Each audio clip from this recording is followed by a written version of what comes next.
ദൈവമായ കർത്താവ് നമ്മളിൽ നിന്ന് ആവശ്യപ്പെടുന്നത് വിശ്വാസത്തിൽ ഉറച്ചു നിന്നുകൊണ്ട് പൈശാചിക ശക്തികളെ എതിർക്കുവാനാണ്. കാരണം ഇന്ന് നമുക്ക് ലോകം പല കാര്യങ്ങളും തുറന്നു തന്നിരിക്കുകയാണ്. പക്ഷെ ദൈവത്തിന്റെ മാറ്റമില്ലാത്ത വചനം നമ്മളെ പഠിപ്പിക്കുന്ന ഒരു കാര്യമുണ്ട്.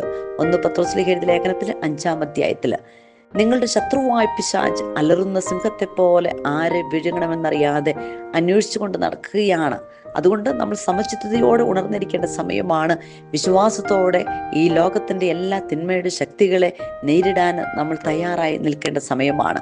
കാരണം വീണ്ടും പത്രോസ് പറയുകയാണ്, നമ്മൾ എത്രമാത്രം ദൈവത്തിന്റെ ശക്തമായ കരത്തിൻ കീഴിൽ താഴ്മയോടെ നിൽക്കുമ്പോൾ തക്ക സമയത്ത് ഉയർത്തിക്കൊള്ളുവാൻ കഴിവുള്ള നമ്മുടെ ദൈവമായ കർത്താവ് നമ്മുടെ എല്ലാ ഉത്കണ്ഠകളിലും അവിടുത്തെ കരങ്ങളിൽ ഏൽപ്പിക്കുമ്പോൾ അവിടുന്ന് നമ്മുടെ എല്ലാ കാര്യത്തിലും ശ്രദ്ധാലുവാണ്.